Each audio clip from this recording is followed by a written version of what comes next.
சரவணன் மீனாட்சி சீரியல்ல நடிச்ச பெரிய அளவுக்கு ஃபேமஸ் ஆனவங்க தான் ஆக்டர் நந்தினி. நந்தினியோட கணவரான கார்த்திக் விருகம்பாக்கத்துல ஹோட்டல் ரூம் எடுத்து அங்க தற்கொலை பண்ணிக்கிட்டாரு.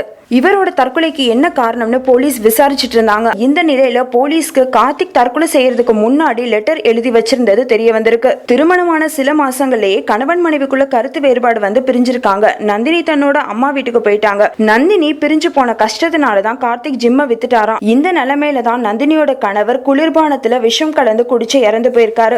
தற்கொலை செய்யறதுக்கு முன்னாடி கார்த்திக் எழுதின லெட்டர் போலீஸ் கையில கிடைச்சிருக்கு. அந்த லெட்டர்ல நான் இந்த முடிவு எடுக்கிறதுக்கு நந்தினியோட அப்பா தான் காரணம்னு எழுதியிருக்காரு. அது மட்டும் இல்லாம அக்கா அம்மாவை நல்லா பார்த்துக்கொண்டு குறிப்பிட்டிருக்காரு. இந்த லெட்டரை பத்தி போலீஸ் வழக்கு பதிவு பண்ணி விசாரணை நடத்திட்டு இருக்காங்க. கார்த்திக் இறந்ததை என்னால இன்னும் நம்ப முடியலன்னு நந்தினி சொல்லிட்டு இருக்காங்க. இத பத்தி போலீஸ் உயர் அதிகாரி பேசும்போது கார்த்திக் அம்மா சாந்தி கொடுத்த கம்ப்ளைண்ட் காரணமா தான் நாங்க வழக்கு பதிவு பண்ணி விசாரணை நடத்திட்டு இருக்கோம். முதற்கட்ட விசாரணையில நந்தினிய ஆசையா கார்த்திக் காதலிச்சிருக்காரு. ஆனா கல்யாணமான ஆரம்பத்திலேயே 2 பேருக்கும் கருத்து வேறுபாடு ஏற்பட்டிருக்கு. கார்த்திக்கு ஏற்கனவே வெண்ணிலாங்கிற பொண்ணோட பழக்கம் இருந்திருக்கு. ஆனா அந்த விஷயத்த கார்த்திக் நந்தினி கிட்ட இருந்து மறைச்சிருக்காரு. நந்தினி கார்த்திக் கல்யாணம் பண்ணிக்கிட்டது தெரிய வந்த வெண்ணிலா தற்கொலை பண்ணிக்கிட்டாங்க. வெண்ணிலா எழுதின லெட்டர்ல கார்த்திகோட பேரை குறிப்பிட்டதுனால போலீஸ் அவரை அரெஸ்ட் பண்ணிருக்காங்க. இதனால நந்தினியும் நந்தினியோட குடும்பத்தினரும் மனவேதனைக்கு ஆளாயிருந்தாங்க.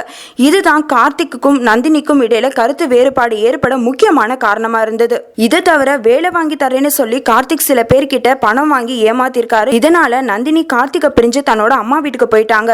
இதுக்கிடையில தனியார் தொலைக்காட்சி நடத்தின சாகச நிகழ்ச்சியிலையும் கார்த்திக்கும் நந்தினியும் பார்ட்டிசிபேட் பண்ணாங்க. அப்போ கார்த்திக்கு கால்ல அடிபட்டுச்சு. தற்கொலை பண்றதுக்கு முன்னாடி கூட கார்த்திக் அவரோட அம்மா சாந்தியோட ஹாஸ்பிட்டலுக்கு தான் போயிருந்தாரு. ட்ரீட்மெண்ட்டுக்கு அப்புறமா வீட்டுக்கு வராம லாட்ஜுக்கு போயிருக்காரு. வீட்டுக்கு வராததுனால கார்த்திகோட அம்மா கார்த்திக் செல்போனுக்கு கால் பண்ணிருக்காங்க. அந்த காலை அவர் அட்டென்ட் பண்ணல. இதனால கார்த்திக் அம்மா சாந்தி போலீஸ்ல கம்ப்ளைண்ட் கொடுத்திருக்காங்க. இதுக்கப்புறமா தான் கார்த்திக் தற்கொலை செஞ்சுக்கிட்ட விவரம் தெரிய வந்திருக்கு. கார்த்திக் எழுதின கடிதத்துல நந்தினியோட அப்பா உட்பட இன்னும் சில பேரோட பேரை சூசகமா சொல்லியிருக்காரு. இது தொடர்பா கார்த்திகோட அம்மா புகார் கொடுத்தா நந்தினி உட்பட நந்தினியோட குடும்பத்தினர்கிட்டையும் விசாரணை நடத்துவோன்னு அந்த உயர் அதிகாரி சொல்லியிருக்காரு. மேலும் இது போன்ற செய்திகளை தெரிந்து கொள்ள NET TV4U க்கு சப்ஸ்கிரைப் பண்ணுங்க.